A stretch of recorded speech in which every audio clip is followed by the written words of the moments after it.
सादर प्रणाम। मैं हूं हिमांशु द्विवेदी और हमारी खास पेशकश चर्चा में आपका स्वागत है। आज चर्चा का हमारा विषय खासा चर्चित है। हमारा विषय है आपदा सिर पर, बहस टूल किट पर। जी हां, जहां देश में लोग कोरोना महामारी से निजात पाने दवा और दुआओं का सहारा ले रहे हैं, वहीं देश की सियासत इस समय टूल किट पर गरमा रही है। प्रधानमंत्री नरेंद्र मोदी को तथाकथित रूप से घेरने के लिए कांग्रेस टूल किट ने बड़ा राजनीतिक विवाद खड़ा कर दिया है। भाजपा ने यह टूल किट साझा करते हुए कांग्रेस पर प्रधानमंत्री नरेंद्र मोदी और देश की छवि को नुकसान पहुंचाने की कोशिश करने का आरोप लगाया है।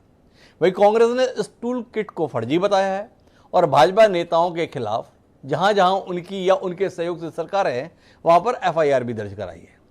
इस मामले में संबित पात्रा ने दावा किया कि राहुल गांधी जो हर सुबह ट्वीट करते हैं वो भी इसी टूल किट का हिस्सा है, जिसके जरिए सरकार को बदनाम किया जा रहा है। इसमें जानबूझकर कुंभ को लेकर कमेंट किया गया है, जबकि ईद पर चुप्पी साधी गई है। कुल मिलाकर कांग्रेस का साफ तौर पर कहना यह है कि हमारा इस कथित टूल किट के साथ कोई संबंध नहीं है। चर्चित नाम इसके साथ में सौम्या वर्मा का आया है। सौम्या वर्मा के संदर्भ में बताया गया है कि वह कांग्रेस की जो रिसर्च विंग है उसके उप प्रमुख हैं। राजीव गौड़ा जो कांग्रेस के सांसद हैं, उनके साथ संबद्ध हैं। इसके अलावा जो दूसरा मामला है वो ये है कि इस मामले की बड़े स्तर पर जांच के लिए सुप्रीम कोर्ट तक भी मामला पहुंचा दिया गया है। एक वकील है, उन्होंने बाकायदा याचिका लगाई और इसकी ऐसे समय पर एनआईए से या और कोई बड़ी एजेंसी से जांच कराने की मांग की गई है। तो कुल मिलाकर आज हम इस पर बात करेंगे, समझने की कोशिश करेंगे कि कोरोना से कैसे निपटें, कोरोना के चक्कर में जो सब कुछ निपट रहा है उसे बचाने के लिए क्या करें। इस पर ध्यान देने के स्थान पर पूरी सियासत इस तरफ क्यों सिमट रही है, क्यों कांग्रेस इस प्रकार की कोशिश तो लगातार कर रही है कि वो नरेंद्र मोदी और केंद्र सरकार की विफलता को जग जाहिर कर सके। तो अगर टूल किट के संदर्भ में उसकी संबद्धता है तो उससे वो इनकार क्यों कर रही है, भाजपा को इस बात से परेशानी क्यों है, भाजपा या भाजपा से जुड़ी हुई सरकार की कोई भी आलोचना देश की आलोचना कैसे हो जाती है, इस बात को भी समझने की कोशिश करेंगे। कई खास मेहमान इस चर्चा का हिस्सा बनने के लिए हमारे साथ मौजूद हैं, उनसे आपका परिचय कराते हैं। और इस चर्चित विषय पर, गंभीर विषय है, कहने में हमें थोड़ा परहेज है, पर चर्चित विषय है। इस चर्चित विषय पर चर्चा के माध्यम से किसी सकारात्मक समाधान तक पहुंचने की कोशिश करते हैं। लेकिन इस सिलसिले को शुरू करें उससे पहले समय है आज के विचार सूत्र का। हमारा आज का विचार सूत्र इटली के पहले प्रधानमंत्री रहेगा दिया है। बड़ा कमाल की बात उन्होंने कही थी। उन्होंने ये कहा कि मैंने कूटनीतिज्ञों को धोखा देने की कला को खोज लिया है। मैं सत्य बोलता हूं और वे कभी भी मेरा विश्वास नहीं करते हैं। कोंटे कैमिलो बंसो डी केवर ने यह विचार सूत्र दिया था। कमाल की बात उन्होंने कही थी कूटनीतिज्ञों के संदर्भ में, राजनीतिज्ञों के संदर्भ में, कि अगर उनको आपको धोखा देना है, भ्रम में रखना है, तो केवल एक ही काम करना है, आपको सत्य बोलना है। तो क्या वर्तमान दौर में जो कुछ भी कहा जा रहा है वो इसी का अनुसरण है, या इससे उलट कुछ और करने की कोशिश पूरे परिवेश में चल रही है? इस विषय को समझने की करते हैं कि आखिर टूल किट का मामला इतना गंभीर क्यों हो गया। ये दूसरा चर्चित मामला है। इससे पहले हमारे को ग्रेटा थनबर्ग के संदर्भ में ये टूल किट का विषय चर्चा में लाया था, तभी देश ने जाना था कि टूल किट नाम की कोई चीज भी होती है। किसान आंदोलन के संदर्भ में उस समय देश की सरकार परेशान थी, तब भी टूल किट के माध्यम से बताया था कि भारत की बदनामी के अंतर्राष्ट्रीय षड्यंत्र हो रहे हैं। अभी भी भारत की बदनामी का अंतर्राष्ट्रीय षड्यंत्र इसके माध्यम से भी बताए जा रहे हैं। क्या यह सच्चाई है? समझने की कोशिश करते हैं। 5 खास मेहमान हमारे साथ जुड़ रहे हैं। हमारे साथ भारतीय जनता पार्टी के वरिष्ठ नेता, पूर्व विधानसभा अध्यक्ष प्रेम प्रकाश पांडेय जी जुड़ चुके हैं। कांग्रेस की चर्चित चेहरा, अपने तेवरों के लेके हाथ, अलका लांबा जी हमारे साथ में हैं। हमारे साथ राजीव तरारा जी हैं, युवा विधायक हैं उत्तर प्रदेश से, वह भी हमारे साथ है, भारतीय जनता पार्टी से संबद्ध। देश के जाने माने 2 शीर्ष पत्रकार आज हमारे साथ में हैं। हम लोगों के रोल मॉडल राहुल देव जी इस बार एक बार फिर हमारे साथ में हैं, कोरोना से उबर चुके हैं। उम्मीद करते हैं कि उनके माध्यम से हम किसी नतीजे तक पहुंचेंगे। और साथ साथ प्रेम कुमार जी भी हमारे साथ हैं। आप सभी का स्वागत है। चर्चा की शुरुआत अलका जी से ही करते हैं। अलका जी, आपकी पार्टी के नेता सुबह से लेकर रात तक कोई मौका तो छोड़ नहीं रहे हैं जिसमें ये बता नहीं रहे हैं कि मोदी जी की सरकार, भारतीय जनता पार्टी कितनी विफल, कितनी नकारा, कितनी काहिल इस कोरोना के दौर में है। तो अगर टूल किट के संदर्भ में भी आपकी सहभागिता, तो उस पर ऐतराज कैसा? कर तो आप सब कुछ वही रहे हैं जो टूल किट में दिखाया जा रहा है, बताया जा रहा है, फिर भी ऐतराज है आपको। नहीं, हमारा इसमें कोई हाथ नहीं। पर आपका हाथ सब तरफ सरकार की नाकामी को दिखाने के लिए दिखाई तो दे रहा है। क्या कहेंगे अलका जी? डॉक्टर हिमांशु, विरोध दिख रहा है, लेकिन आज कांग्रेस अध्यक्षा श्रीमती सोनिया गांधी जी ने प्रधानमंत्री जी को पत्र लिखा है कि देश में राजीव जी द्वारा जब वो प्रधानमंत्री थे 660 के करीब जो नवोदय विद्यालय बनाए गए थे, जो बच्चे अनाथ हो गए, जिनके कोरोना में माता पिता या एक चला गया है, उन्हें आप इन स्कूलों में मुफ्त शिक्षा दीजिए ताकि उन बच्चे, हमारे देश का भविष्य ये नहीं दिखेगा इनको। इन्हें प्रियंका गांधी जी द्वारा उत्तर प्रदेश के मुख्यमंत्री को लिखे और 5 सुझाव दिए हुए नहीं दिखेंगे, लेकिन मैं धन्यवाद करना चाहती हूँ उत्तर प्रदेश के मुख्यमंत्री का।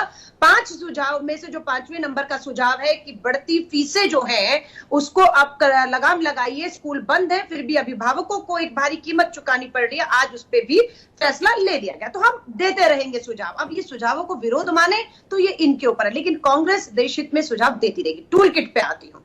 मुझे ये बताइए, आपने खुद का जब किसान आंदोलन को बदनाम करना था, हर हथकंडे अपना लिए, तो टूल किट का निजात हो गया। पहली बार सुना, लोगों ने समझाया आपके चैनल पे, आपने ये क्या होता है टूल किट, है ना। तो उसके बाद आज फिर जब अपनी विफलताएं, आपको हकीकत मालूम है, देश में वैक्सीन खत्म हो रही है, कम है, नहीं है, देश में टेस्टिंग कम हो रही है, मौत लगातार बढ़ रही है ना। इन सब विफलताओं को, बहती हुई लाशें, 2-2.5 हजार लाशें, वो तो रेत से बेनकाब हो गए, है ना। तो आप ये सब विफलताओं को छुपाने के लिए, और कांग्रेस हमलावर है, राहुल गांधी हो, प्रियंका गांधी हो, कांग्रेस अध्यक्षा हो, कांग्रेस लगातार सवाल कर रही है। उन सवालों से छटपटा के टूल किट अब आ गई। चलिए ले आए आप टूल किट को। क्या हुआ टूल किट में? जो भाजपा के प्रवक्ता संबित पात्रा प्रेस कॉन्फ्रेंस करते और देश को बताते हैं टूल किट। वो ये नहीं बताते वैक्सीन क्यों कम है, टेस्टिंग क्यों कम है, मौतें क्यों बढ़ रही है। अब कोरोना महामारी के बाद ब्लैक फंगस महामारी घोषित हो गई है, क्या कार्यक्रम है, क्या कदम उठाने वाले हैं? कोई नहीं, सिर्फ कांग्रेस, राहुल गांधी, सोनिया गांधी, गांधी परिवार और टूल किट। चलिए आगे टूल किट के ऊपर। अब लोगों से पूछना चाहती हूँ, क्या उनके लिए टूल किट मुद्दा है या ये भाजपा का अपनी विफलताओं को छुपाने के लिए मुद्दा है? चलिए, उन्होंने प्रेस कॉन्फ्रेंस की। अब हमारे पास विकल्प क्या था कांग्रेस के पास? हम इसे नजरअंदाज करते थे, हम इस पे कोई जवाब नहीं देते। तो क्या ये चलता?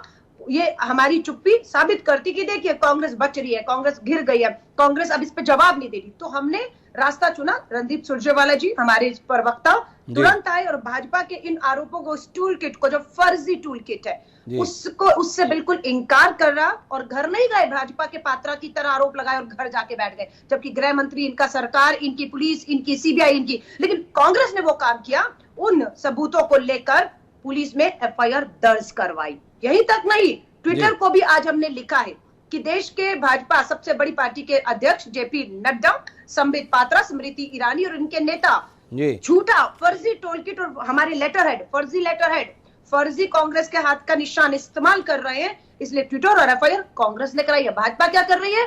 एक के बाद एक टूल किट पर प्रेस कॉन्फ्रेंस ही किए चली जा रही है। क्यों नहीं कदम उठाते? चुनौती दे रही हूँ, उठाइए ना कदम।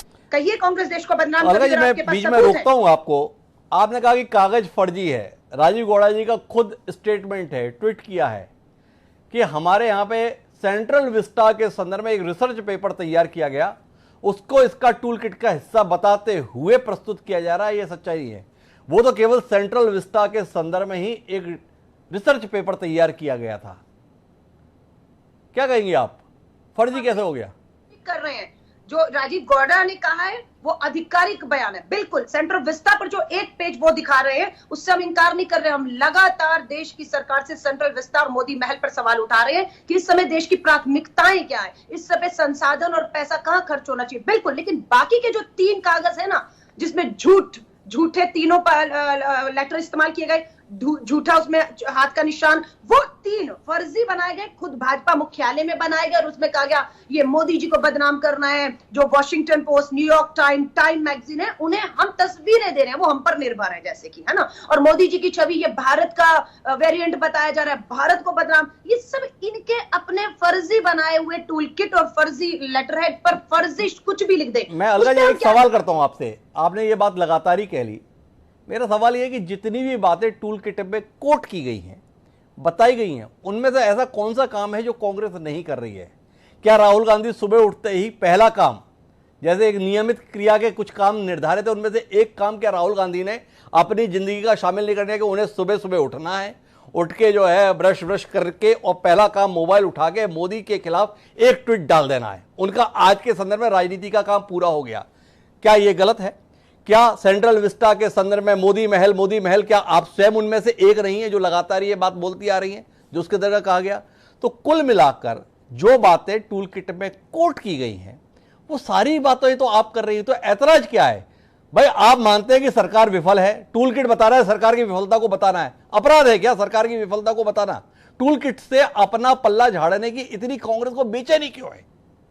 नहीं, देखिए, जो हमारा पहला पेज है हम उसको मान रहे हैं, जो बाकी के 3 है वो फर्जी हैं। हम जो कह रहे हैं डंके की चोट पे कह रहे हैं। और राहुल गांधी जी जब उठ जाते हैं ना और देखते हैं देश भी उठ गया और 18 घंटे काम करने वाला प्रधानमंत्री अभी भी सोया हुआ है, तो उसे जगाने के लिए ट्वीट का सहारा लेना पड़ रहा है। तो लेंगे, क्योंकि प्रधानमंत्री जी तो सर्वदलीय बैठक जो है बुलाने से आज तक बच रहे हैं। प्रधानमंत्री जी पिछले 7 साल से प्रेस कॉन्फ्रेंस बुला के देश के सवाल उठ रहे सवालों के जवाब देने से बच रहे हैं। तो ये काम राहुल गांधी जी और कांग्रेस कर रही है, निरंतर करती रहेगी, ये इनका कहना है। लेकिन मैं प्रेम प्रकाश पांडे जी के पास में आता हूं। प्रेम प्रकाश जी से जानना चाहता हूं कि ये आपकी सरकार की कोई भी आलोचना देश की आलोचना में कैसे तब्दील हो जाती है? ये भाजपा को ही जो भारत समझ लेने का भ्रम आपने पाल लिया है, कब तक बनाए रखना चाहते हैं? कोरोना की दूसरी लहर में आप हर मोर्चे पर विफल हो रहे हैं, नाकाम हो रहे हैं, लोग आपके संदर्भ में सवाल उठा रहे हैं, तो इसके लिए आप यही रास्ता लेते हैं कि देश के खिलाफ साजिश हो रही है?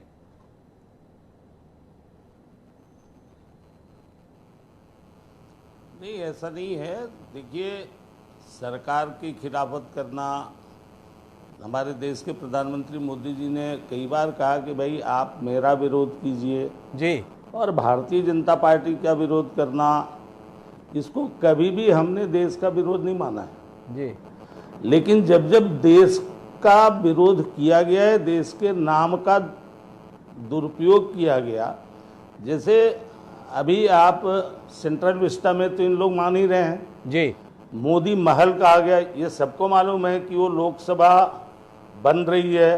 लोकसभा जो बन रही है कोई आज से नहीं, इसके पहले कब का वो सैंक्शन है, मतलब सारा इतिहास मालूम है। लेकिन उसको मोदी महल इस तरीके से प्रचारित किया गया कि अब ये इसमें मोदी जी रहेंगे जी। और आश्चर्य की बात कि अपने यहाँ छत्तीसगढ़ में, जो कि पहले नहीं था जी, लेकिन ये सरकार बनने के बाद उन्होंने स्वयं यहाँ की विधानसभा का एक वर्चुअल जो है फाउंडेशन स्टोन रखाया।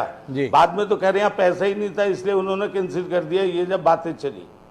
इसके पहले भी आप देखें देश में, जब आप याद कीजिए जब बालाकोट का हुआ था, स्ट्राइक हुआ था, उस समय भी लोगों ने जब मांगना शुरू किया कि भाई इतने मारे गए आतंकवादी, उसको बताओ कौन गिना, कितना गिना। आज ये बताते हैं कि जब उस समय आतंकवादी मारे गए थे तो बोले उसकी संख्या कम थी और सरकार ज़्यादा बता रही। अभी कोरोना महामारी में सिर्फ जहां भाजपा शासित राज्य है वहां के जो कोरोना से मृतक हैं उनकी संख्याओं को ये बताते हैं कि संख्या छुपाई जा रही है। बाकी जहां पर गैर एनडीए की सरकारें हैं वहां पर नहीं छुपाई जा रही है। तो इस तरीके से आप देखें, अब जब वायरस को इंडियन वेरिएंट कहा जाएगा तब तो जरूर उस बात को कहा जाएगा। मैं आपको रोकता हूं प्रेम प्रकाश जी, थोड़ा मुद्दे पर रखने की कोशिश करता हूं आपको। मुझे उड़ी पे बात नहीं करनी, पुलवामा पे बात नहीं करनी, अभी के हालात पे बात करनी है। भाजपा को बड़ा दर्द हो गया है, इसे भारत का वेरिएंट क्यों कहा जा रहा है? भारत में वेरिएंट दिख रहा है तो भारत का वेरिएंट क्यों कहा जा रहा है? आप स्वयं आंध्र प्रदेश का वेरिएंट बता दें, आंध्र प्रदेश में मिल रहा है तो उस पर ऐतराज नहीं। पर अगर दिल्ली के मुख्यमंत्री केजरीवाल सिंगापुर में मिले हुए को सिंगापुर वेरिएंट बोल देते हैं तो आपको उस पर भी ऐतराज हो जाता है, उस पर भी आपकी छाती फट जाती है। आपके विदेश मंत्री उस पर भी बवाल काट देते हैं कि केजरीवाल कर क्या रहे हैं। तो आपसे समझना है कि आपको तो भारत के संदर्भ में कहने पर भी ऐतराज और सिंगापुर के संदर्भ में ऐतराज। एक सवाल। दूसरा, कोरोना की लड़ाई में जब आप अपनी पीठ थपथपाएं, देखिए मोदी जी के नेतृत्व में कमाल हो रहा है, कैसे हमने केसेस को काबू में रखा, लॉकडाउन से हमने क्या कमाल कर दिया। तो उस समय आप अपना महिमा मंडन कर रहे थे तो उसमें कोई सियासत नहीं थी, उसमें कोई साजिश नहीं थी, उसमें कोई आपत्तिजनक नहीं था। और जब दूसरी लहर के अंतर्गत आपके हाथों कुछ हो नहीं पा रहा है और देश की सबसे पुरानी राजनीतिक पार्टी या अन्य विपक्षी दल उस पर सवाल उठा रहे हैं तो आपको लग रहा है कर क्या रहे हैं? ये समय है सियासत करने का। और जब पिछली बार आप वाहवाही लूट रहे थे तब क्या था? सवाल है आपसे। देखिए, पहली बात तो जो आपने कहा कि सिंगापुर वेरिएंट वाला, हम लोग जो है ये हमारे विदेश मंत्री जी, जब सिंगापुर ने स्वयं हमारे भारतीय उच्चायुक्त को बुला करके उस पर आपत्ति की, और निश्चित तौर पर किसी भी इस तरीके का जो अभी ये कोविड चल रहा है, और उसमें स्पष्ट रूप से WHO के भी गाइडलाइंस है कि किसी भी नाम से या किसी भी देश से नहीं बुलाया जाए। जबकि बेसिक हम लोग सब लोग जानते हैं कि इसकी शुरुआत कहाँ से हुई थी, वुहान से हुआ था, चीन से हुआ था, लेकिन उस नाम पे लोग नहीं बुलाते हैं, और ठीक भी है जो WHO की गाइडलाइन है। तो चूंकि किसी भी देश के बारे में इस तरीके की बात करने पे तो विदेश मंत्रालय और हमारे जो उसके संबंध है उसकी बात है जी। अब यहाँ पर भी यही है कि अगर हम शशि थरूर जी का तो ट्वीट सब लोगों ने देखा कि अगर इसको इंडियन आप वाइब्रेंट कहेंगे तो फिर क्या जाएगा जी। तो ये जो मामले हैं, इसके अलावा जैसे हर मामले में कि मोदी जी को, जैसे कोरोना जो है वो मोदी जी का, कोरोना की लड़ाई में जितना मोदी जी ने किया, आप बताइए जब ऑक्सीजन की जरूरत पड़ी तो ऑक्सीजन चारों तरफ से, देश से विदेश से, सारा थल जल नभ चारों तरफ से ले आकर के ला दिया गया। वैक्सीनेशन का इन्हीं लोगों ने पहले विरोध किया कि वैक्सीनेशन नहीं होना चाहिए, वैक्सीन कौन सी है, तो मोदी वैक्सीन है। इतना भय पैदा कर दिया है कि आज भी बहुत से ग्रामीण क्षेत्रों में और बहुत जगह लोग वैक्सीन लगाने से डर रहे हैं। तो ये जब, और बाद में जब चालू हुआ तो बोले वैक्सीन नहीं है, वैक्सीन दीजिए। तो सारी चीज़ों को बार बार, और इन्होंने इस कोरोना महामारी को एक मोदी जी की जो लोकप्रियता है उसको कम करने का जो अवसर बना करके इस टूल किट के माध्यम से प्रचारित करने का। पांडे जी, मैं फिर आपको रोकता हूं। दूसरी लहर में इन्होंने मोदी जी की लोकप्रियता को खत्म करने का माध्यम बना लिया, आपका यह आरोप है। पहली लहर को उनका यश गान करने का माध्यम जो भाजपा ने बनाया था, उस पर आपका क्या कहना है? आघाते नहीं थे आप और आपकी पार्टी के तमाम नेता? कमाल देखिए, पूरी दुनिया का नेतृत्व कर रहे हैं। स्वयं मोदी जी बोल रहे थे 28 जनवरी को, पूरी दुनिया के सामने मिसाल कायम कर दी हमने। क्या कहेंगे आप? सफलता आपके कंधे पर और विफलता किसके कंधे पर? नहीं, हम तो ये मान नहीं रहे भाई। देखिए, जो दूसरा लहर आया उसमें भी केंद्र सरकार की जितनी जवाबदारियां थी सारी केंद्र सरकार ने किया। पांडे जी मान रहे हैं कि अभी भी हम ठीक ठाक काम कर रहे हैं। पांडे जी इस बात पर कायम है। मुझे राजीव तराजा जी के पास जाना है, लेकिन उससे पहले मैं राहुल देव जी की टिप्पणी लेना चाहूंगा इसके संदर्भ में। हालांकि हल्का जी भी हस्तक्षेप कर रहे हैं, लेकिन मुझे लगता है हल्का जी एक बार हम राहुल जी की बात को सुने। और राहुल जी, आपसे समझना चाहेंगे कि इस दौर के अंतर्गत क्या कांग्रेस के हाथ के संदर्भ में टूल किट को लेकर भाजपा जिस तरीके से हमलावर हुई है, बाकी सारे मोर्चे पर नाकामी के चलते ध्यान भ्रमित करने की कोशिश है, किसी दूसरी जगह पर विषय को ले जाया जाए उसकी कोशिश आप इसमें देखते हैं? और कांग्रेस आदतन एक बार फिर ट्रैप में फंस रही है, क्या ऐसा भी आप महसूस नहीं करते हैं? क्या महसूस कर रहे हैं इस पूरे घटनाक्रम के संदर्भ में राहुल देव जी? देखिए, मैं ये कहूंगा कि मैं ये जो एक दूसरे पर षड्यंत्र करने के आरोप लगाने की राजनीति है उसमें मैं नहीं पढ़ना चाहता। हम और आप न्यायाधीश नहीं है जी। लेकिन अगर ये टूल किट सही है जी, तो उसमें कुछ तो बहुत स्वाभाविक चीजें हैं जो एक विपक्षी दल, प्रमुख विपक्षी दल होने के नाते कोई किसी भी पार्टी को कहनी ही होंगी। उसको, उसका एक मुख्य काम सरकार की कमियों को उजागर करना ही होता है, और विपक्ष होता किस लिए है जी। लेकिन उसमें कई बातें ऐसी हैं जो आपत्तिजनक हैं और जो देश के खिलाफ जाने वाली हैं जी। और उसमें से अधिकांश चीजें ऐसी भी हैं, ऐसी बातें हैं जो, जैसा आप भी कह रहे हैं, वो कही गई हैं, वो लिखी गई हैं। इतने लंबे समय से, अब 1 साल से ऊपर से हम ये देख रहे हैं, तो कई महीनों से उन शब्दों का, उन अभिव्यक्तियों का इस्तेमाल होता रहा है। लेकिन उसमें कुछ ऐसी बातें हैं जो सचमुच आपत्तिजनक हैं। अगर ना होती तो कांग्रेस को इतनी तिलमिलाहट नहीं होती कि ये हमारा नहीं है, ये फर्जी है, ये कांग्रेस बीजेपी का षड्यंत्र है, ये कहने का वो नहीं होता जी। तो ये मामला गंभीर इसलिए है, ये ठीक है कि इससे देश का ध्यान बट रहा है जी, लेकिन ये इसलिए गंभीर है कि अगर ये सच है तो फिर 2 कारणों से इसको गंभीरता से लेना बनता है मेरे हिसाब से। एक तो ये कि अगर ये सचमुच कांग्रेस ने बनाया है तो ये आपत्तिजनक है और उस पर चर्चा होनी चाहिए, फिर वो कांग्रेस की गैर जिम्मेदारी उससे साबित होती है जी। लेकिन अगर ये फर्जी है जी, जो, और ये फर्जीवाड़ा और कौन करेगा, 2 ही संभावनाएं हैं, या तो कांग्रेस ने बनाया है इसको और सही बनाया है, या ये नहीं बनाया गया है और भाजपा के कुछ लोगों ने या भाजपा ने किसी अपने खुद बनवाया जी, कांग्रेस को बदनाम करने के लिए, और उन सारी बातों को जो अधिकांशतः कही जा चुकी हैं उनको एक जगह लाके रख दिया ताकि उसके बहाने कांग्रेस को देश विरोधी और राष्ट्र विरोधी सिद्ध किया जा सके और उसको बैकफुट पर डाला जा सके। जी, ये भी एक हो सकता है। तो मैं इन दोनों संभावनाओं से इनकार नहीं करता। बहुत मोटी बात यह है कि अगर ये गलत है, कांग्रेस ने ये सचमुच बनाया है जी, तो कांग्रेस ही सबसे पहले पुलिस के पास जाने वाली पार्टी है। इस मामले में हम देख रहे हैं जी, लेकिन अभी तक हमारी सूचना हमें ये नहीं मिली है कि तुगलक रोड थाने ने इसमें कोई केस रजिस्टर किया है कि नहीं, इसमें जांच शुरू की है कि नहीं, एफआईआर हुई है कि नहीं, नहीं हुई तो क्यों नहीं हुई। जी, ये गंभीर मामला है, देश की प्रतिष्ठा से जुड़ा मामला है। तो इस पर ये जवाब आना चाहिए और इसका जवाब तो बीजेपी को ही देना है, इसी सरकार को देना है कि अगर ये फर्जी है तो फिर इस पर जांच के आदेश क्यों नहीं हुए हैं, अभी तक जांच शुरू क्यों नहीं हुई। जांच शुरू क्यों नहीं हुई? राहुल जी ये सवाल उठा रहे हैं। मैं 2-3 बातें और करना चाहूँ राहुल जी, फिर अलका जी का हस्तक्षेप लूंगा और राजीव तरारा जी से बात करूंगा। 3 बिंदु आपसे समझने के हैं। आपने कहा एफआईआर दर्ज क्यों नहीं हुई। अब इस देश में एफआईआर मुद्दे के आधार पर दर्ज नहीं होती है, सरकार के आधार पर दर्ज होती है। मेरी वैक्सीन कहां है, ये पोस्टर दिल्ली में लग गए तो लगाने वालों के खिलाफ एफआईआर दर्ज हो गई।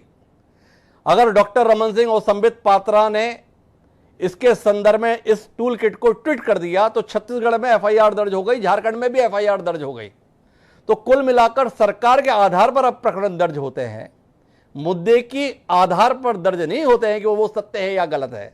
तो एक तो इस पे आपकी टिप्पणी कि आप इस दौर में जो आ रहा है इसे ज्यादा खतरनाक मानते हैं, या एक पार्टी ने मान लो टूल किट बना ली तो देश की अस्मिता के लिए बहुत बड़ा खतरा हो गया। एक तो टिप्पणी आपकी इस संदर्भ में चाहिए।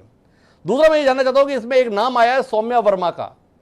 सौम्या वर्मा जो रिसर्च विंग के अंतर्गत काम करती हैं, सब लोग बयान दे रहे हैं, पर सौम्या वर्मा का जब से नाम आया उन्होंने अपना अकाउंट बंद कर लिया, उसके बाद सौम्या वर्मा कहां है कहीं नहीं। उनका गायब हो जाना, इसको राहुल देव जी जैसे वरिष्ठ पत्रकार किस नजरिए से देखते हैं? दो पर आपकी टिप्पणी, फिर चर्चा को आगे बढ़ाते हैं। पर मैं इस मुद्दे पर 3 दिन से बोल रहा हूं, आज तीसरा दिन है अलग अलग चैनलों पर, और मैं पहले दिन से कह रहा हूं कि भाई यही बातें कही हैं क्योंकि ये दोनों संभावनाएं मैंने सामने रखी हैं, आज भी आपके सामने रखी है। सौम्या वर्मा की बात यह है कि सौम्या वर्मा कांग्रेस की एक कार्यकर्ता थी जी, और हैं शायद जी, और इसका मतलब है कि उनके पीछे ऐसे संकट में अगर उनके ऊपर आरोप भी लगाए जा रहे थे, ट्विटर पर हमले हो रहे थे, सोशल मीडिया पे, तो पूरी कांग्रेस पार्टी को उनके पीछे खड़ा होना चाहिए। तब वो अकेली नहीं थी जी, लेकिन उनके हैंडल को ही हटा लेना, उनके अकाउंट को डिलीट कर देना, यह एक प्रश्न खड़ा करता है कि इसमें इसकी जरूरत क्या है जी, क्यों हटाया गया। इस समय तो खड़े होकर मुकाबला करने का समय है ये उनका जी, उनके पीछे पूरी पार्टी को खड़ा होना चाहिए जी। तो हमले तो सबके ऊपर होते हैं, सब पर तरह तरह की बातें कही जाती है, हमारे और आपके ऊपर लिए भी बहुत अनर्गल बातें की जाती है, तो हम ट्विटर या सोशल मीडिया अकाउंट थोड़ी अपना हटा देते हैं जी। तो ये इसका जवाब तो कांग्रेस को ही देना होगा कि ये क्यों हटाया गया। ये ना हटाते, इसको हटाने से शक बढ़ता है, शक पैदा होता है कांग्रेस पर जी, ना हटाते और इस तो अच्छा होता और इसका मुकाबला करते हुए। दूसरी बात, आपने ठीक कहा कि ये एफआईआर तो आज शुद्ध राजनीति का हिस्सा है। जो जहां सत्ता में है वो बहुत आराम से एफआईआर किसी भी मामले पर किसी के भी खिलाफ करवा सकता है, भले ही वो उस जगह का मामला हो या ना हो। वही हम छत्तीसगढ़ में देख रहे हैं, रायपुर में, वही हम दूसरी जगहों पर देखे हैं। और पोस्टर पर एफआईआर 15 और 17 हो सकती हैं, लेकिन इस पर देखिए वहां पर अभी दिल्ली में कार्यवाही शुरू नहीं हो सकती। ये सारे विरोधाभास हैं आज की राजनीति। ये होता है राजनीतिक दलों को। अलका जी कुछ हस्तक्षेप करना चाह रही है काफी देर, तो उनकी बात सुनते हैं और राजीव तरारा जी के पास चलते हैं। जी अलका जी।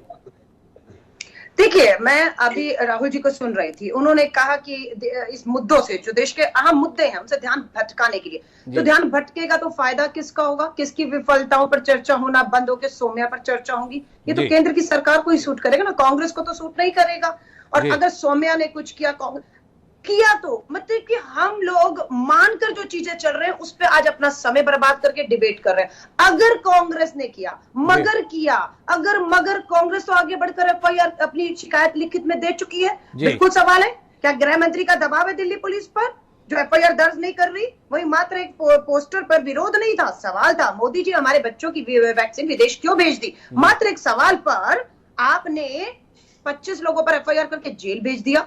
और यहाँ पर हम लिखित में आपको दे रहे हैं कि हमारे खिलाफ एक षड्यंत्र करके फर्जी लेटर हेड सब इस्तेमाल किया जा रहा है। और सौम्या अगर बहुत बड़ा एक गवाह बन रहा है, तो हमने तो एफआईआर कराई है, शिकायत कराई है, क्यों एफआईआर दर्ज नहीं हुई? अलका जी, एक सवाल का उत्तर आपसे चाहिए। सौम्या वर्मा जब से प्रकरण आया है गायब कहां है? सौम्या वर्मा को प्रस्तुत क्यों नहीं किया कांग्रेस ने? आपकी रिसर्च विंग की प्रमुख हस्ताक्षर हैं, उन्होंने अपना अकाउंट डिलीट कर दिया और उनकी सार्वजनिक रूप से उपस्थिति नहीं हुई। क्या भय है कांग्रेस को या क्या भय है सौम्या वर्मा को?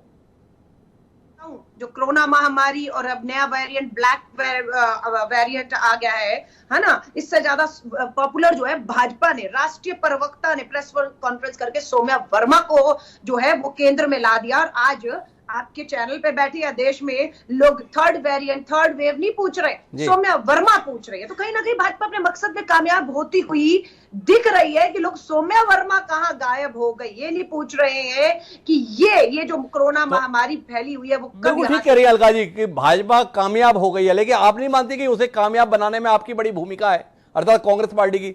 सौम्या वर्मा को आप ला नहीं रहे हैं, भाजपा बार बार पूछ रही है, लोग बार बार पूछ रहे हैं, कुल मिला के मदद कौन कर रहा है? कांग्रेस, भाजपा की? मेरी बात पर भी डॉक्टर हिमांशु, मैं आपसे पूछ रही हूँ, आपके दर्शकों से पहले ही पूछ लिया मैंने, विकल्प क्या था कांग्रेस के पास? भाजपा का राष्ट्रीय प्रवक्ता बैठकर, जिसकी देश में सरकार है, जिनको लड़ना है कोरोना से, वो कांग्रेस के ऊपर फर्जी टूल किट बनाकर प्रेस कॉन्फ्रेंस करते हैं और मीडिया उसका ब्रेकिंग चलाता है। वही कांग्रेस प्रेस कॉन्फ्रेंस करती है तो कोई मीडिया ब्रेकिंग नहीं चलाता है। कांग्रेस एफआईआर के लिए कहती है नहीं हो रही, कोई नहीं ब्रेकिंग चलाता है। कांग्रेस ने ट्विटर को लिख कर दिया है कि जेपी नड्डा का, संबित पात्रा का, स्मृति ईरानी का अकाउंट सस्पेंड होना चाहिए क्योंकि फर्जी और झूठे इस तरह के इंडियन वेरिएंट, ये किसने कहा? हमसे सवाल पूछा जा रहा है इंडियन वेरिएंट है या नहीं, ये कहा किसने? ये तो भाजपा का अपना खुद का फर्जी टूल किट पे लिखा हुआ शब्द है। आप इस पे हमसे चर्चा करवा रहे हैं या इस पे मुझसे बयान चाहते हैं कि भाजपा के फर्जी जी ने मुझे सारी बात कही, लेकिन सौम्या वर्मा कहां है या क्यों नहीं है सामने, इस पे उन्होंने कुछ नहीं कहा।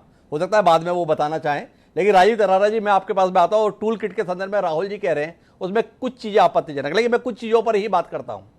टूल किट में कुंभ को सुपर स्प्रेडर कहा गया, आपत्ति है भाजपा को, और स्वामी रामदेव जी और तमाम लोग भी हो गए, ये क्या कहा जा रहा है? आपसे जानना चाहता हूं और क्या कहा जाए? महामारी के दौर में लाखों लोगों को आपने डुबकी लगवा दी बिना रोक टोक के, और इस पर अगर सवाल उठेंगे आज तो ऐतराज किस बात का? करवाया तो आपने ही। पिछली बार पहली महामारी के दौर में एक मरकज निजामुद्दीन के संदर्भ में था, पूरे देश में बवाल काट दिया आपने, उसमें कुछ हजार थे, यहां लाखों की संख्या में थे। उत्तराखंड के सम्माननीय नवनियुक्त मुख्यमंत्री कह रहे थे गंगा मां की कृपा है किसी को कोरोना नहीं होगा, ऑफिशियल बयान है, और उसके बाद में वो तमाम मेहनतों की अकाल मौत होते हुए हमने देखा। एक एक शहर, एक एक गांव में सबके सब संक्रमित होते हुए हम देखे। क्या कहेंगे आप? देखिए, जब से देश के प्रधानमंत्री आदरणीय मोदी जी बने हैं तब से कांग्रेस पार्टी को ज्यादा परेशानी हो रही है जी। और वो इस तरह की बयानबाजी करती चली आ रही है। उसका उद्देश्य है कि आदरणीय मोदी जी को किस तरह से बदनाम किया जाए, भारतीय जनता पार्टी की सरकार को किस तरह से बदनाम किया जाए, और देश को चीन, कभी चीन के मुद्दे पर, कभी पाकिस्तान के मुद्दे पर देश को बदनाम करने का ये कांग्रेस पार्टी की साजिश है। ये लोग तो कुछ कर नहीं पाए, लेकिन मोदी जी ने जो अंतर्राष्ट्रीय स्तर पर एक पहचान बनाई, उनको बदनाम करने की ये साजिश है। कोरोना पिछली जो पहली लहर थी उसमें भी ये भारतीय जनता पार्टी की सरकार ने, आदरणीय मोदी जी ने और उत्तर प्रदेश की सरकार ने भी, पूरे देश में हमारी जहाँ सरकारें थी वहाँ बड़े स्तर पर काम किया गया। आदरणीय मोदी जी ने कोरोना से लड़ाई के लिए बड़ी लड़ाई लड़ी। भारतीय जनता पार्टी के कार्यकर्ता, जनप्रतिनिधिगण सभी जनता के बीच में गए। कांग्रेस पार्टी के लोग केवल टीवी चैनल्स पर बैठकर डिबेट के माध्यम से यहाँ अपने आप को कोरोना योद्धा दिखाने की कोशिश करते हैं, लेकिन भारतीय जनता पार्टी के जनप्रतिनिधि या नेता जो भी हैं, हमारे आदरणीय प्रधानमंत्री जी, मुख्यमंत्रीगण, सभी जनप्रतिनिधिगण जनता के बीच में जाकर के जनता के बीच में जा रहे हैं, वहां पर कोरोना को हराने के लिए काम किया। अभी पुनः दूसरी लहर आई है, ये लोग लाशों पर राजनीति कर रहे हैं, और मुझे ये शब्द नहीं बोलना चाहिए, सभी सम्मानित जन यहाँ पर बैठे हैं, पूरा देश सुन रहा है कि चीन कौओं की भांति जो मौतों पर, उनकी लाशों पर राजनीति कर रहे हैं, ये बहुत ही निंदनीय है। आज पूरे देश के अंदर कोरोना को हराने के लिए काम चल रहा है। उत्तर प्रदेश के आदरणीय मुख्यमंत्री जी, हमारे योगी जी काम कर रहे हैं। तो पुराने समय राजीव जी, माफी चाहूंगा आपसे, क्या चाहते हैं आप कांग्रेस से, क्या चाहते हैं आप विपक्षी दलों से, क्या चाहते हैं आप मीडिया से? अगर नदियों के किनारे लाशें गाड़ दी गई हैं, हमें उस तरफ देखना नहीं चाहिए। लोग अस्पतालों में ऑक्सीजन के अभाव में मर गए अकाल मौत, यह सवाल उठाना नहीं चाहिए। लोग नकली इंजेक्शन लगा लगा कर मार दिए गए, इस पर कोई टिप्पणी नहीं होनी चाहिए। लोग दवाइयों के अभाव में, बेड के अभाव में सड़कों पर मरने के लिए मजबूर हो गए इस दूसरी लहर के दौरान, इस पर सवाल नहीं उठना चाहिए, इस पर सवाल नहीं करना चाहिए। इसलिए नहीं करना चाहिए क्योंकि इससे सरकार की बदनामी होती है, और सरकार की बदनामी का मतलब भाजपा की बदनामी होती है, और भाजपा की बदनामी का मतलब भारत की बदनामी होती है। इसलिए हम सबको इसके संदर्भ में आंख बंद कर लेनी चाहिए। यह आशय आपका? हमारे आदरणीय राहुल देव जी अभी बोल रहे थे कि सभी को एक साथ मिलकर के लड़ाई की आवश्यकता है जी, और सभी के एक साथ मिलकर के देश के हित में काम करने के लिए ये समय है, महामारी का समय चल रहा है। सभी लोग एक साथ मिलकर यहाँ आगे कदम बढ़ाएंगे तो निश्चित तौर पर इसको हम और तेजी से हरा सकते हैं। तो एक बात राजीव जी आपसे सवाल करता हूँ, सब एक साथ आएंगे कैसे? एक सर्वदलीय बैठक बुलाने तक के लिए तो आपकी केंद्र में बैठी हुई सरकार तैयार नहीं होती। इस देश के 10 साल तक प्रधानमंत्री रहे मनमोहन सिंह जी एक पत्र लिख देते हैं, वो पत्र तक आपकी सरकार को बर्दाश्त नहीं होता, बाकी का साथ तो छोड़िए, और सवाल उठा रहे हैं आप। साथ चाह कर रहे हैं आप, क्या कहेंगे आप वाकई साथ चाहते हैं? हमारी सरकारें केंद्र और राज्य की दोनों सभी के साथ मिलकर के काम कर रही है। ये लोग केवल राजनीति करते हैं, केवल बदनाम करने के लिए, भारत के मान को घटाने के लिए काम कर रहे हैं। अभी जो दूसरी लहर आई है उसमें बड़े स्तर पर अभी आप देख रहे होंगे, चाहे वो बेड की बात हो, ऑक्सीजन की बात, या जो दवाइयां, आवश्यक दवाइयां, तो सभी में पहुंचाई जा रही हैं। अभी जो वैक्सीन लग रही थी, कोरोना वैक्सीन, उसको लेकर के पूरे देश के अंदर भ्रम फैलाने का काम कांग्रेस पार्टी के द्वारा, जो हमने हमारे विपक्षी दल है उनके द्वारा किया गया, उस पर राजनीति करने लगे। आज वैक्सीन को लेकर के फिर राजनीति कर रहे हैं। आखिर इनकी मंशा क्या है? ये केवल बदनाम। आखिर इनकी मंशा क्या है? राजीव तरारा जी इतने कह रहे हैं, काम तो केवल हम ही कर रहे हैं, बाकी कांग्रेस तो केवल सियासत कर रही है। अलका जी फिर हस्तक्षेप कर देते हैं, अलका जी मैं आऊंगा, प्रेम कुमार जी की टिप्पणी लेते हैं। प्रेम कुमार जी, क्या वाकई आपको लगता है कि इस देश में जो विपक्षी दल है, और खासतौर पर जो कांग्रेस पार्टी है, वो जबरदस्ती सफेद को काला बताने की कोशिश कर रही है? सब कुछ साफ है, उजला है, स्वच्छ है, धुला हुआ है। ये कांग्रेस है, आंखों में कचरा इतना आया हुआ है, इसे केवल काला ही काला दिखता है। क्या कहेंगे आप? डॉक्टर हिमांशु जी, सच तो यह है कि जो वास्तव में है उसको कांग्रेस ठीक ढंग से बता भी नहीं पा रही जी। इसे यही आरोप लग रहे हैं कि कांग्रेस विपक्ष की भूमिका सही ढंग से नहीं निर्वाह कर पा रही है, ये आरोप लग रहे हैं। मैं कहना चाहता हूं कि ये जो टूल किट आया है, इसकी पृष्ठभूमि, इसके ठीक पहले की जो स्थिति है वो क्या है?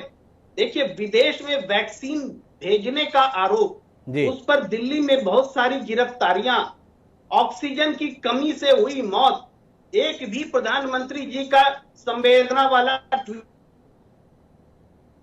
लाशें, एक भी ट्वीट संवेदना का प्रधानमंत्री जी का नहीं आना, इवन उत्तर प्रदेश के मुख्यमंत्री जी का भी नहीं आना, ये सारी वो पृष्ठभूमि थी। और साथ साथ वो सबसे बड़ी बात की नेशन फर्स्ट के नारे को बीजेपी ने भुला दिया। वैक्सीन का निर्यात किया, ऑक्सीजन का निर्यात किया, ऑक्सीजन का बफर स्टॉक नहीं बनाया, और कालाबाजारी जैसी स्थिति इसलिए पैदा हुई क्योंकि इसकी कमी थी। और ये आज देखिए, आज ऑक्सीजन की दिल्ली में कहाँ कालाबाजारी हो रही? क्योंकि उपलब्धता है, लेकिन उपलब्धता नहीं थी इसलिए कालाबाजारी हुई। तो मैं फिर से विषय पर आता हूँ कि जिस पृष्ठभूमि में, जबकि नेशन फर्स्ट के नारे पर चोट पड़ रही थी कि आपने देश हित को छोड़ करके विदेश में की ज्यादा चिंता की, तब एक ऐसा टूलकिट लाया जाना अपेक्षित था जिसमें कि कांग्रेस को ही विदेश से सांठगांठ करता हुआ दिखाया जा सके। दरअसल कई तरह के टूल किट्स देश में चल रहे हैं जिसकी स्क्रिप्ट हमारे सामने नहीं है। आप बताइए ना कि जो 150 रुपए की वैक्सीन है, वो 150 रुपए की वैक्सीन, उसमें भी मैन्युफैक्चरर को फायदा हो रहा हो, और वो वैक्सीन 600, 800 और 1200 रुपए में खरीदारी करनी पड़े, तो इसकी भी तो एक टूल किट होगी, इसका भी तो एक बाजार होगा कि कैसे ये अनोखा चीज हो गया, कैसे ये स्कार्सिटी पैदा हो गई, क्यों नहीं वैक्सीन का प्रॉपर ढंग से ऑर्डर, प्रोडक्शन और ये सारी चीजें नहीं हुई। इसका भी टूल किट है जो देश के सामने नहीं आया। ये रेमडेसिविर हमारे प्रोटोकॉल में नहीं आता है डॉक्टर हिमांशु जी। बार बार डॉक्टर त्रेहान, तमाम डॉक्टर जो हमारे देश के सलाहकार डॉक्टर्स में है, वो लोग कहते हैं कि ये इमरजेंसी यूज की है, इसका इस्तेमाल डॉक्टर जो है वैसी ही परिस्थिति में करे। लेकिन कैसे पूरे देश में धड़ल्ले से डॉक्टर, एमडी, सिविल साइन किए जा रहे हैं, ये इसको बढ़ावा दिए जा रहे हैं। ये जो रैकेट है दवा कंपनियों का और डॉक्टरों के बीच का, इसका भी तो टूल किट है, इसको कौन सामने लाएगा? लेकिन इस मामले में कांग्रेस निश्चित रूप से कमजोर है। ये टूल किट कांग्रेस सामने नहीं ला पा रही है। इस तरह के बहुत सारे टूल किट्स हैं, उस पर चर्चा होने के बजाय एक ऐसे टूल किट पर हमारी चर्चा हो रही है जिसका सत्य और तथ्य अगर होता तो डबल इंजन की सरकारें एफआईआर करने में संकोच नहीं कर रही होती। प्रेस कॉन्फ्रेंस करके राजनीतिक फायदा उठाने में जो दिलेरी दिखाई जा रही है, वो दिलेरी कल्प्रिट को पकड़ने में दिखाई जानी चाहिए। लेकिन उनसे इनका मतलब नहीं, उनका मतलब है कि ऐसे इस तरीके से वो सामने आए, कांग्रेस बोले कि अरे विदेश में तो ऑप एड वैसे लोगों का भी छपता है जो भारतीय जनता पार्टी के लिए लिखती है। बीजेपी बोले देखो देखो ये कांग्रेस वाले लिखवा रहे थे जी। कांग्रेस बोले कि देखो ये जो हम लोग लगातार नारे जो काम कर रहे हैं, इस किस्म का काम जो है बीजेपी का मीडिया सेल भी करता है, तब वो बोलेंगे देखो देखो कांग्रेस मान रही है। लेकिन कांग्रेस ने इस बार सतर्क प्रतिक्रिया दी है, एफआईआर दर्ज कराई है और साथ साथ लेकिन कुछ गलतियां भी हुई है कि ये छत्तीसगढ़ और झारखंड में अगर आप एफआईआर दर्ज कराएंगे तो बीजेपी आपको फिर वो स्टील टूल किट का हिस्सा बनाने में कामयाब होगी। ये बात भी कांग्रेस को समझनी पड़ेगी। कांग्रेस को ये बात समझनी होगी। जहां पर अपनी सरकार है वहां पर अगर इस तरीके का काम करेंगे तो मुद्दे की ईमानदारी को लेकर संशय का वातावरण पैदा होगा। लेकिन मैं अलका जी आपके पास में आता हूं, इस जिम्मेदारी के संदर्भ में हम सब बात कर रहे हैं कि अगर सरकार विफल होती है, सरकार का कोई कदम गलत होता है तो उसकी तरफ ध्यान दिलाना, उस पर सवाल उठाना विपक्ष की जिम्मेदारी है। पर पिछले 1.5 साल के दौरान सरकार ने कुछ तो अच्छा काम किया होगा। ऐसी महामारी के दौर में केवल ये संकल्प लेकर बैठ जाना आपकी पार्टी का कि हम तो केवल और केवल आलोचना ही करेंगे, सुबह पहला ग्रास मुंह में तभी लेंगे जब पहले एक ट्वीट सम्माननीय केंद्र सरकार और मोदी जी के खिलाफ कर लेंगे, तो इस भावना के तहत अगर पार्टी चलेगी तो सवाल तो उठेंगे ही। क्या आपको नहीं लगता है कि एक जिम्मेदार पार्टी का व्यवहार करने में चूक रहे हैं आप? मैं डॉक्टर हिमांशु, एक बात है ना, आपको लगता है कि हमें एक मुद्दे पर ही ज्यादा से ज्यादा विरोध करना चाहिए और बाकियों पर समर्थन। मैं आपसे पूछती हूँ जी, अगर कृषि कानून से किसान 60 करोड़ त्रस्त है, खाद के बड़े दाम 1200 से 1900 कर दिए गए, पेट्रोल डीजल के दाम, महंगाई आप देख लीजिए, बेरोजगारी देख लीजिए, भुखमरी, आप कहेंगे एक मुद्दे पर बोलिए, तो ये तो संभव है ही नहीं। आज देश में बेरोजगारी है, बिल्कुल है, बोलना पड़ेगा, महंगाई है, बिल्कुल है, बोलना पड़ेगा, पेट्रोल डीजल के दाम पर, खाद के दाम आपने बढ़ा दिए। कोरोना महामारी में अभी गुवाहाटी हाईकोर्ट में असम भाजपा की सरकार ने जवाब दिया है, वैक्सीन क्यों नहीं शुरू हुई, वैक्सीन छोड़िए रजिस्ट्रेशन शुरू नहीं हुआ, उन्होंने बोला हमारे पास वैक्सीन ही नहीं है। तो ये पूछे या ना पूछे, मैं ये पूछ रही हूं। मैं आपसे सवाल करता हूं, मेरा सवाल क्या था, मैं वापस दोहराता हूं। कुछ तो अच्छा भी हुआ होगा इस महामारी के दौर में, कुछ तो अच्छे के संदर्भ में भी कुछ बोलेंगे। लगे कि आप ईमानदारी से बात कर रहे हैं। आपने खाद के दामों के संदर्भ में बात कही, कल देश के प्रधानमंत्री ने फैसला लिया, जो 1900 रुपए कीमत की गई थी उसे वापस ले लिया गया 1200 रुपए में। धन्यवाद का, आभार का, सराहना का क्या कोई बयान कांग्रेस की तरफ से जारी हुआ? कहीं दिखाई नहीं दिया। एक साल पहले लॉकडाउन लगाया, पूरे समय आप चिल्लाते रहे लॉकडाउन कैसे लगा दिया, लोगों को ऐसा कर दिया। इस बार केंद्र लॉकडाउन नहीं लगा रहा तो सवाल उठा रहे लॉकडाउन क्यों नहीं लगा रहे। इसलिए कांग्रेस की मंशा को लेकर एक संदेह पैदा होता है कि इनका एकमात्र उद्देश्य केवल सरकार की आलोचना है। क्या अलका लंबा जैसा विवेकवान शख्स ऐसा महसूस करता है कि केवल आलोचना से ही आप जनता के में विश्वास पैदा कर पाएंगे?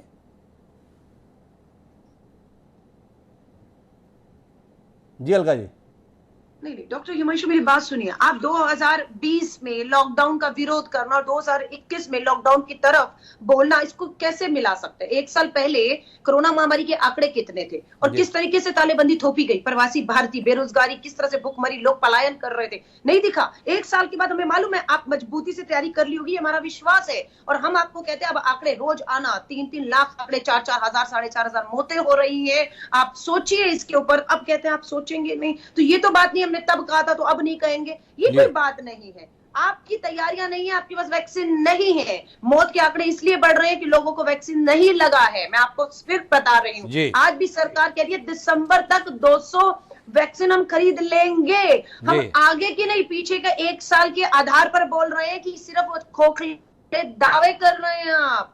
जमीन पे होते हुए कुछ नहीं दिख रहा है। और हमसे वाहवाही, हमसे शाबाशी, मुट्ठी भर विपक्ष है। कांग्रेस मुक्त भारत कर चुके हैं, उस मुक्त भारत कांग्रेस से आप उम्मीद कर रहे हैं हमारी वाहवाही करिए, हमारी अच्छे कामों की। 300 सांसद और ज्यादातर राज्यों में आपकी सरकार क्या कम पड़ गई है वाहवाही करने में? उसके बावजूद भी प्रधानमंत्री जी की जो छवि बचाने के लिए अभी भी पूरी भाजपा लग गई है, पूरे इनके राज्य लग चुके हैं, फिर भी फेल हो रहे हैं। अब कांग्रेस से मदद मांग रहे हैं और उसी कांग्रेस के खिलाफ फर्जी टूल किट लाकर आप पूरे मुद्दे से ध्यान भटकाना चाहते हैं। कह दे कि वाराणसी में रेत के अंदर लाशें नहीं दबी, कह दे कि कुत्तों के नोचते हुए वो तस्वीरें इस देश को बदनाम नहीं करती हैं, है ना? आपने तो वाराणसी की जलती लाशों को टीन की चादर से ढकना चाहा, आपने तो गुजरात की गरीबी को दीवार खड़ा करके ढकना चाहा। इस तरह से ढक कर, सच्चाई से मुंह मोड़कर आप अपनी छवि को बचाने में बचा लेंगे, लेकिन देश नहीं बचेगा। अपनी छवि को बचा लेंगे क्या? ये हल्का लंबा का सवाल है और मैं प्रेम प्रकाश पांडे जी आपके पास में आता हूं और जानना ही चाहता हूं आपकी प्राथमिकता क्या है? सरकार की छवि बचाना, अपने सम्मानीय प्रधानमंत्री और शीर्ष नेता की छवि बचाना, या देश को बचाना? थोड़ा उलझ गए हैं हम समझ पाने में कि आपकी प्राथमिकता क्या है। थोड़ा रोशनी देंगे, क्या है प्राथमिकता? देखिए, हमारी प्राथमिकता शुरू से देश को ही बचाने की रही है जी। और जितने भी कार्रवाइयाँ हुई इस कोविड-19 की जो महामारी जब पहले से जब प्रारंभ हुआ तब से लेके आदरणीय मोदी जी ने जो कदम उठाए, इतने बड़े देश की जो संख्या थी, इतनी बड़ी आबादी वाले में, इतनी विभिन्नताओं वाले देश में, इतने विभिन्न विचारों को लेकर के चलने वाले लोग और इतने मतांतरों के बीच में जी। तो हमारी तो प्राथमिकता वही रही और उस समय आवश्यक था कि लॉकडाउन लगाया जाए जी। और लॉकडाउन लगा और हमने उसके लाभ देखे, क्योंकि हमारे पास वो इंफ्रास्ट्रक्चर नहीं थे। आज बताइए, जहां इस देश में पहले मात्र 16,000 वेंटिलेटर थे, आप बोल रहे हैं हमने तैयारी नहीं किया, उसको बढ़ा करके हमने 50,000 वेंटिलेटर और जो है इस बीच में दिया है। तो ये ऐसा नहीं कि हमने तैयारी नहीं किया। ऑक्सीजन प्लांट लगाने के लिए हम लोगों ने लोगों को कहा, बहुत जगह सैंक्शन किए थे। अब ये जो सेकेंड जो आया आपका लहर, इस बीच में ये हुआ कि सारे राज्यों ने, आपको याद होगा, उस समय लॉकडाउन लगाने से लेकर के अनलॉक करने का निर्णय अपने हाथ में ले लिया। तब वो बोल रहे कि हम करते रहे और उन्होंने सीएम ले लिया, सीएम से वो डीएम के पास चले गए, डीएम से नीचे तक। आज देखिए, जहां पर आप अलका जी बोल रही थी गुजरात में, बनारस में, सही है, अगर वहां लाशें थी तो भाई ये तो महाराष्ट्र में भी है, ये छत्तीसगढ़ में भी है, ये झारखंड में है। इस बात से कि ये कोरोना जो है पेंडेमिक है और उसकी लड़ाई, मैं माफी चाहूंगा प्रेम प्रकाश जी आपसे, ये जो लाशें जमीन में गड़ी है ना नदी के किनारे, ये ना छत्तीसगढ़ में दिखी ना महाराष्ट्र में दिखी। ये लाशें दिखी तो उत्तर प्रदेश में ही हैं, बिहार में ही हैं। इससे कैसे इनकार कर देंगे आप? ये दृश्य तो वहीं पर देखने को आए हैं, आपका बड़ा नजदीकी ताल्लुक है। इस सच्चाई से कैसे मुंह मोड़ेंगे प्रेम प्रकाश पांडे जी? नहीं, हम ये मानते हैं ना, हम भाई यहाँ लाशें जलाई गई, यहाँ लाशों पे आपने नहीं देखा क्या, यहाँ पर क्या क्या हुआ, एक एक चीज का हम इस बात से कहाँ इनकार कर रहे हैं? जो आपको दिखा रहे हैं उससे हमको कोई ये नहीं है। प्रश्न उठाना बिल्कुल जरूरी है, लेकिन इसको जिस तरीके से विभत्सता के साथ में और इंटरनेशनल मीडिया में ये कराना कि जैसे हमने कुछ किया ही नहीं। आखिर आज 18-19 करोड़ वैक्सीन लगाया तो कौन लगवाया है? 18-19 करोड़ अगर वैक्सीन लगाया तो कौन लगवाया है? इतने काम किए, इतने वेंटिलेटर लगवाए, किसने लगवाए? ये कहना है प्रेम प्रकाश पांडे का। लेकिन राहुल जी, मैं वापस आपके पास आता हूं और ये सवाल जो मेरा प्रेम प्रकाश जी से था, बतौर पत्रकार आपसे है, प्राथमिकता में क्या है इस समय? छवि को बचाना या देश को बचाना? क्या ये द्वंद्व आपको भी महसूस हो रहा है देश में, या इससे इतर कुछ और?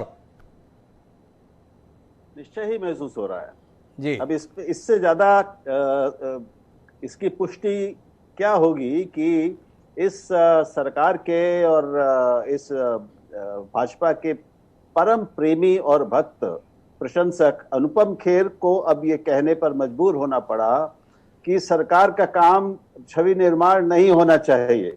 जी, ये अनुपम खेर कह रहे हैं जी। तो हमारे जैसे लोग हम तो पुराने बदनाम हैं, हमको तो विरोधी माना ही जाता है। अगर पत्रकार है तो वो तो मतलब या तो वो केवल भक्त हो या फिर वो विरोधी है, देश विरोधी हो जाता है जी। तो ये दुखद सच्चाई है कि ये निश्चित रूप से मैं समझता हूं हर पत्रकार को, हर चिंतनशील व्यक्ति को दिख रहा है कि इस सरकार की वरीयताओं में छवि बहुत ज्यादा है, सबसे ऊपर है जी। किसी भी तरह हमारी छवि और प्रधानमंत्री की छवि को कोई उसमें कमी ना आए जी। और इसके कारण बहुत जो नुकसान हुआ है और आप सब गिना रहे हैं, हम सब जानते हैं, हमारी आंखों के सामने जो होता दिख रहा है उसको हम दिखाएं तो वो देश विरोधी काम हो गया, वो देश को बदनाम करना हो गया। एक सवाल पूछने पर लोगों के खिलाफ FIR हो जाए एक सामान्य पोस्टर पर, ये बहुत ही दुर्भाग्यपूर्ण और खराब परिस्थितियां हैं। मेरा एक सवाल है राहुल जी आपसे, आप तो अंतर्राष्ट्रीय मीडिया के भी संपर्क में रहने वाले बिरले इस देश के पत्रकारों में से एक हैं।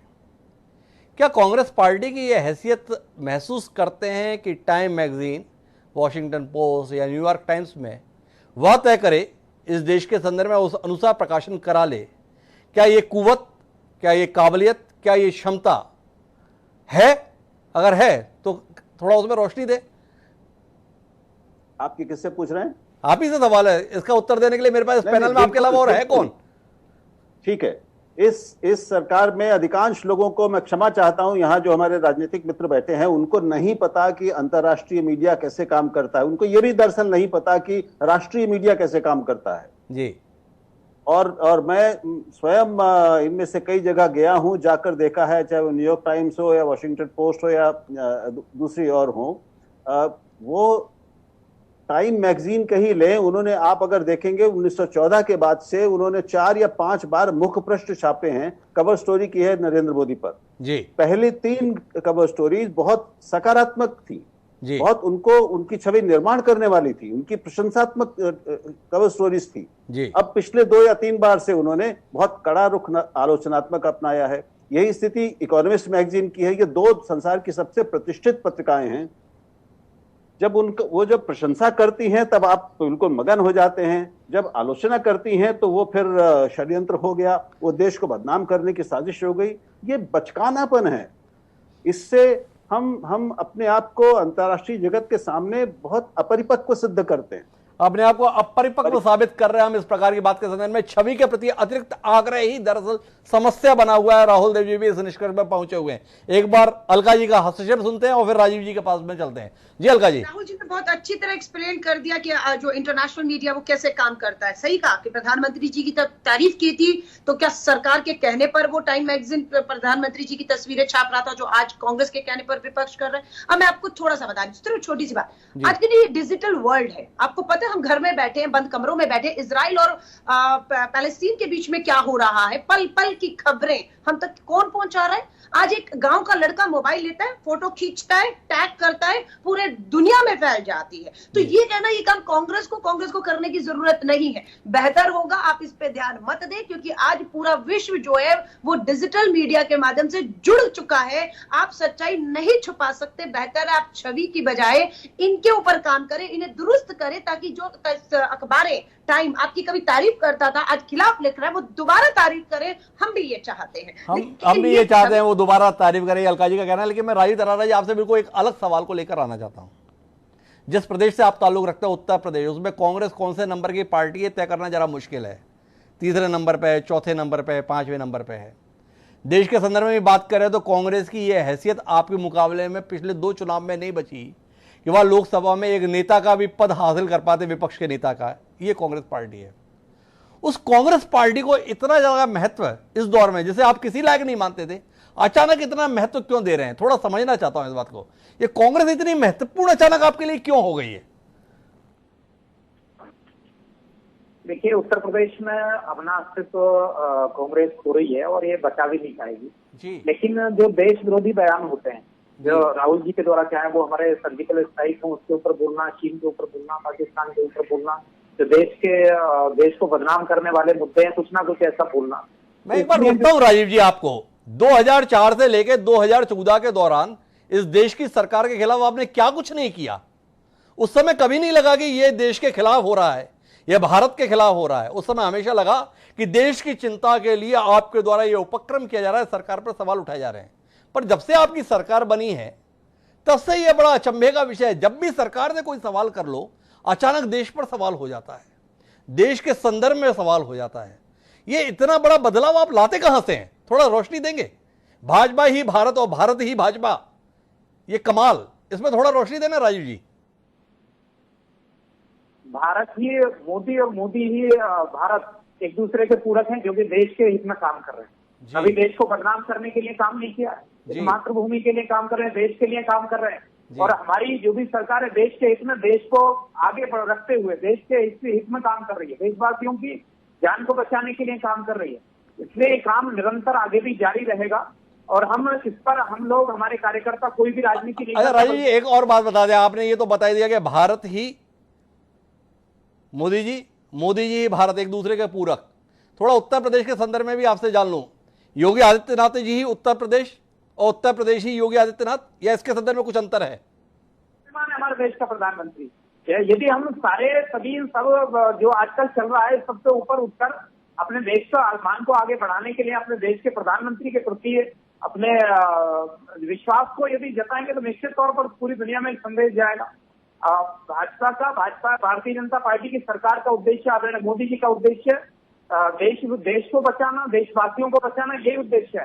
लाशों पर राजनीति कांग्रेस और राजीव जी, आपने मेरे सवाल का जवाब नहीं दिया। मैंने फिर सवाल दोहराता हूं आपको बीच में रोक के सम्मान पूर्वक, कि उत्तर प्रदेश के संदर्भ में योगी आदित्यनाथ ही उत्तर प्रदेश और उत्तर प्रदेश ही योगी आदित्यनाथ, क्या ये इस भावना के साथ भी हैं आप, जैसा भारत के संदर्भ में आपने भावना व्यक्त की, या उत्तर प्रदेश में औरों के लिए भी गुंजाइश है? प्रदेश कोरोना पॉजिटिव हुए आदरणीय योगी जी, उसके बाद भी निरंतर काम करते रहे। अभी प्रत्येक मंडल पर उन्होंने जाकर के समीक्षा की है, वहां पर देखा है कोरोना की जो कोरोना से लड़ने के लिए जो व्यवस्था है उनको देखा है, और वो बैठे नहीं है। इनकी तरह केवल चैनल पर बैठकर राजनीति नहीं की, घरों में बैठकर राजनीति नहीं करी, ट्विटर के माध्यम से राजनीति नहीं की, सोशल मीडिया के माध्यम से राजनीति नहीं की, बल्कि वो पूरे प्रदेश का भ्रमण करते हुए इस प्रदेशवासियों को बचाने के लिए काम कर रहे हैं, राजनीति नहीं कर रहे। कांग्रेस का देखा आप लोगों ने पिछले समय में जो बस उपलब्ध कराने के लिए इनका एक ड्रामा। राजीव जी समझ नहीं पा रहा, आप योगी आदित्यनाथ जी की तारीफ कर रहे हैं या देश के प्रधानमंत्री जी की आलोचना कर रहे हैं? योगी आदित्यनाथ जी ने ट्वीट नहीं किया, हमारे देश के सम्मानीय प्रधानमंत्री तो हमेशा ट्वीट करते हैं। आपने कहा कि वो घर में नहीं बैठे हैं, गांव-गांव जा रहे हैं। हमारे देश के सम्मानीय प्रधानमंत्री तो बाकायदा दिल्ली में बैठ के हर चीज की मॉनिटरिंग वर्चुअल कर रहे हैं। थोड़ा समझना चाह रहा हूं, आप माननीय मुख्यमंत्री जी की प्रशंसा करना चाह रहे हैं या प्रधानमंत्री जी की आलोचना करना चाह रहे हैं? थोड़ा रोशनी देंगे। हमारे आदरणीय प्रधानमंत्री जी पूरे मुख्यमंत्रियों के साथ, आप देख रहे हो, बीच बीच में वार्ता करते हैं। हाँ, पर घर में बैठ के करते हैं ना, घर में ही रहते हैं, अपने दफ्तर में ही रहते हैं, पूरे देश के दौरे नहीं कर रहे हैं। योगी आदित्यनाथ तो हर गांव-गांव में पहुंच रहे हैं, हर जिले का दौरा कर रहे हैं।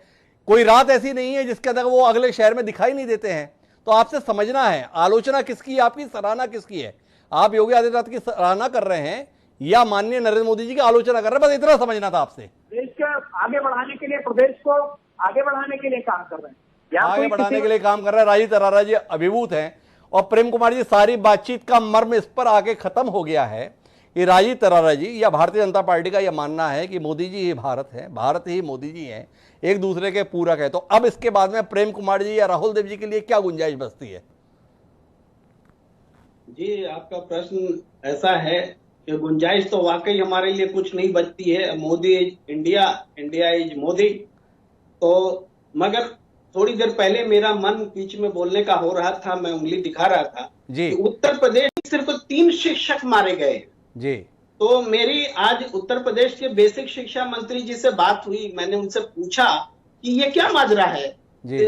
3 से ज्यादा तो आपके जिले में मारे गए हैं जी। तो तब उन्होंने कहा कि ये चुनाव आयोग से, राज्य चुनाव आयोग से मिला हुआ आंकड़ा है और 24 घंटे के दौरान ड्यूटी में जो लोग मरे हैं वो आंकड़ा है जी। तब मैंने पूछा कि भाई आपको ये बताने की जरूरत क्या पड़ गई कि 3 ही लोग मरे हैं? आप ये बताइए, इलाहाबाद हाईकोर्ट में जब 706 शिक्षकों की सूची दी जा रही थी तब सरकार का नुमाइंदा मौजूद था जी। लेकिन उस समय तो कोई आपत्ति नहीं हुई कि 706 शिक्षक मर गए। तो ये मरने वालों का आंकड़ा घटता भी है क्या कि 706 से घट के वो 3 पर आ गया? तब उनका कहना होता है कि नहीं, हम नई गाइडलाइंस ला रहे हैं जिसके तहत ये तय हो जाएगा कि कोरोना के से बाद में भी जो लोग मरे हैं वो भी इसके अंतर्गत आ गए। तो अभी जो मुआवजे की घोषणा की गई है, अब तो वो तो सिर्फ 3 शिक्षकों के मिलने वाली है।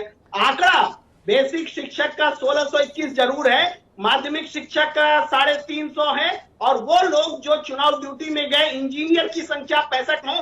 2000 से ज्यादा लोग चुनाव ड्यूटी करते हुए मारे गए हैं, और ये है योगी आदित्यनाथ जी। लेकिन मैं आपको प्रेम कुमार जी मेंशन करना चाहूंगा इसके संदर्भ में तथ्यगत कि आज दोपहर में योगी आदित्यनाथ ने स्पष्ट किया है कि जितने भी लोग हैं उनका नए सिरे से करके और उन सबको शामिल किया जाएगा।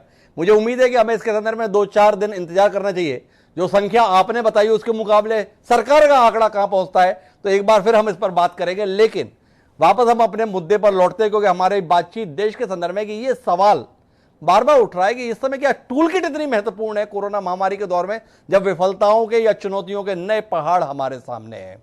क्या इस समय पर केवल और केवल कांग्रेस को घेरने से ही कोरोना से निजात मिल जाएगी? ये सवाल अनुत्तरित बना हुआ है। इसका उत्तर कैसे मिलेगा ये जानने में दिलचस्पी है। आखिरी हस्तक्षेप अलका जी का इस पूरी चर्चा के अंतर्गत। जी अलका जी। जी बिल्कुल, प्रेम कुमार जी ने जैसे बताया कि बहुत सी टूल किट है जो पीछे है, उनका आगे आना बहुत जरूरी है। उसमें एक टूल किट है कांग्रेस की है, वो डॉक्टर मनमोहन सिंह जी के 10 साल के शासन की है। मैं भाजपा से कहूंगी फर्जी टूल किट मत खोजिए, मत बनाइए। डॉक्टर मनमोहन सिंह जी की जो 10 साल के कार्यकाल की टूल किट है उसकी भाजपा और मोदी जी को सख्त जरूरत है। उसमें झांके, उनमें देखे, उनसे सीखे, तभी ये देश का जो है टूल किट को देखने की जरूरत है, ये अलका जी का कहना है। पर उस टूल किट को तो देश ने देखा था, तभी तो 2014 में हम मोदी जी को लेकर आए।